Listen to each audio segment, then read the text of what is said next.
Filmcraft is a funny little creature. We make movies that entertain and movies that bore. Movies that tug at the heartstrings and movies that appeal to our visceral nature.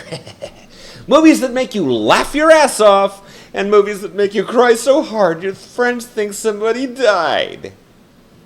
Movies that are completely logical, Captain, and movies that challenge our perception of reality. Yeah, whatever.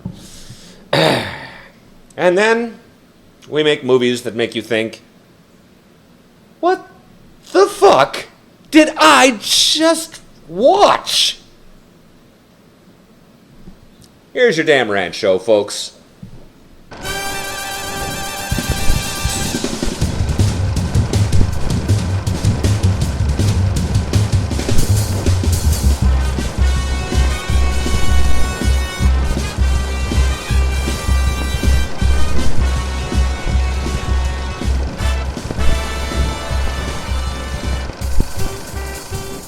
Greetings, and welcome to Film Rants, the show that ponders the question, how the fuck did James Corden get his own talk show on CBS, and I'm still doing this shit for free on YouTube? I'm your host, E. Adam Thomas, and tonight we'll be looking at the latest effort from Kevin Smith, the 2014 surrealist horror film, Tusk, starring Justin Long, Michael Parks, and Haley Joel Osment. This is kind of an unusual film from the outset because rather than being based on a best-selling novel or screenplay that has been waiting on a greenlight list since Rock Hudson came out of the closet, this movie is based on a discussion on an episode of Smith's Smodcast show where he and Scott Mosier talk about an ad in a British version of Craigslist where a homeowner was actually offering a living situation free of charge if the lodger agrees to dress as a walrus. Apparently, Florida does not have exclusivity rights to fucking nutballs. The discussion ended up taking on the life of its own in the show, and at the end, Kevin asked his listeners to vote on whether this film was going to be made or not. The film itself, of course, goes far beyond the idea of just dressing a lodger like a walrus. Long plays a popular podcaster named Wallace Brighton, who travels to Canada to interview a kid who posted a video on YouTube where he actually accidentally cuts off his own leg, trying to emulate Uma Thurman's character from Kill Bill, only to find out that the kid offed himself a couple of days before he got there.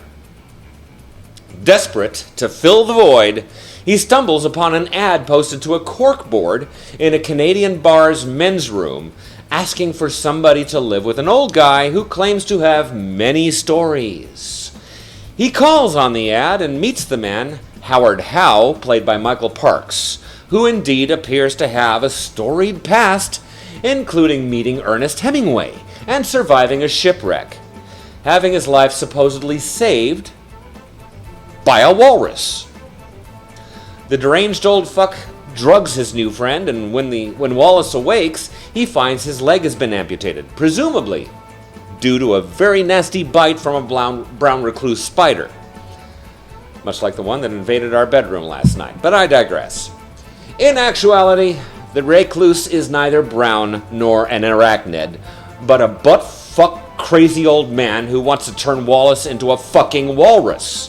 Which, if you take the two names, it kind of matches up. And suddenly, an idea for a Saturday morning kids show called Wallace the Walrus crosses my mind. The walrus would be voiced by Scatman Crothers because, fuck man, Scatman Crothers! Anyway, back in New Jersey, Wallace's long-suffering girlfriend and his chubby eco-visionary co-host Teddy get worried and they start trying to find him. They track down a somewhat demented homicide detective played under a pseudonym by Johnny Depp, who has been in fact on Howard Howe's trail for years. By the time they finally find Wallace, however, well, let's just say he has one motherfucker of an overbite. Now, This is just my first blush opinion, and it's subject to change since I've only watched this film once. But to be perfectly honest, I really don't know if this is a groundbreaking piece of absolute art or just a stupid masturbatory piece of fucking shit. I mean, I love Kevin Smith's films, I really do. He's made a very few shitty movies, and to be perfectly honest, there are not many directors who can honestly say that. Even Hitchcock has probably made at least one or two films that everybody had everybody going, seriously, Hitch? What the fuck? That's why I can't absolutely dismiss this film outright. It took a couple of viewings before I really got his last so-called serious movie, Red State, but when I did, I loved it. Hell, I even like Chasing Amy, which is one of those Smith films even he can't stop apologizing for. This film, however, I really don't know. Parts of it have that irresistible Smith charm. Parts of it are truly thoughtful and intelligent. Parts of it are fucking gruesome and disgusting. And parts of it are psychologically twisted as all fuck. And parts of it are just fucking lame. Lame as fuck. And I hate to tell you all this, especially those of you who think that Johnny can do no wrong, but a lot of the lame is because of Johnny Depp. He's got some good scenes, though his best scene is actually right at the end of the film after the main credits. But for the most part, he's fucking atrocious in this film. Between the shitty accent and the annoying character itself, he just brutally rips you out of the flow of this film. Just like Freddy Krueger did to him through his waterbed in the first Nightmare on Elm Street movie. I seriously wish Quentin Tarantino hadn't turned down this role because Depp just ass-fucked his part of the film. It was like going on a blind date with John Wayne Gacy. I'm going to just go ahead and say something else here too. And since it's always been my dream to break into film by getting a part in a Kevin Smith film, believe me when I say that it hurts like a stone-cold motherfucker to say this. Stop basing your film ideas on shit you and Mosier come up with on your podcast. Dude, I did a couple of internet radio shows back in the day, and I know shit can sometimes go in some bizarre and funny directions, but if I tried to make a film out of some of the drunken bullshit my friends and I spewed on our shows, it would suck. It would suck donkey balls. No, it would suck goat balls, and you know how much I hate goats. See last week's episode. The basic premise is really intriguing, and some of the execution was amazing, but there was just so much odd minutia that pulled the observer out of the moment. Some of it worked, a lot of it didn't, and you honestly revealed the Wallace Walrus way too early. You needed to be a little bit more Hitchcock with this and less Tobe Hooper or Wes Craven. Come on, Kev. You know better, man. Slicing into the Rantometer here, honestly, I'm going to give the artistic a 3. Since most of it was beautifully shot, but visually, no real chances were taken here. Coolness? Well, I'll give it a 4.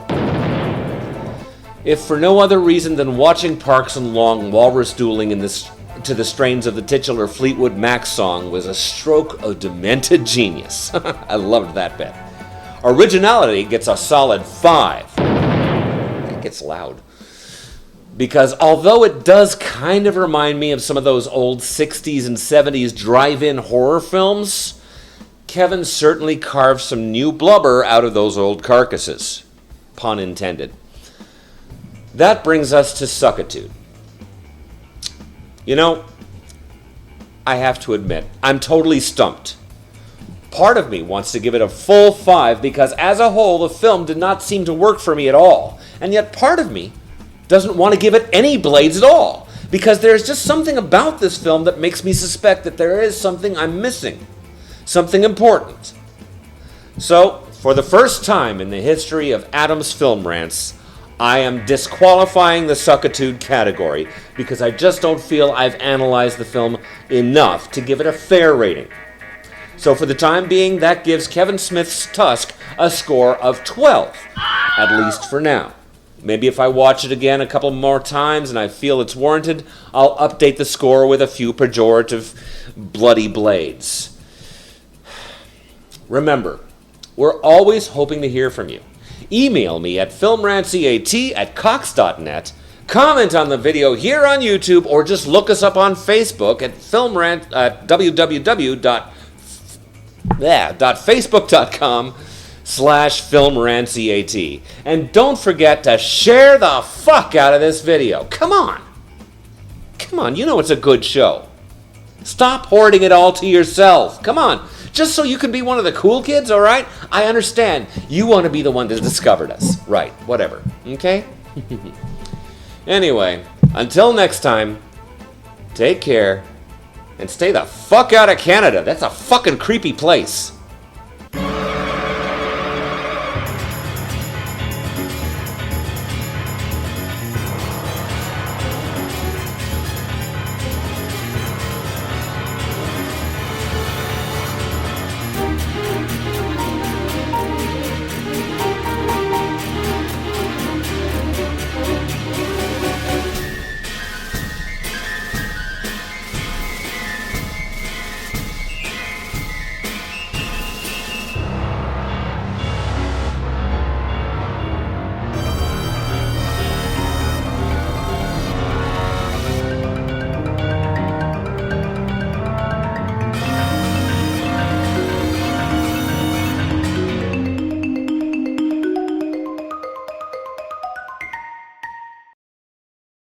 Angry Men Reviews. Many fucks said, no fucks given. Fuck 'em, kill 'em, and eat 'em, boys. Go ahead.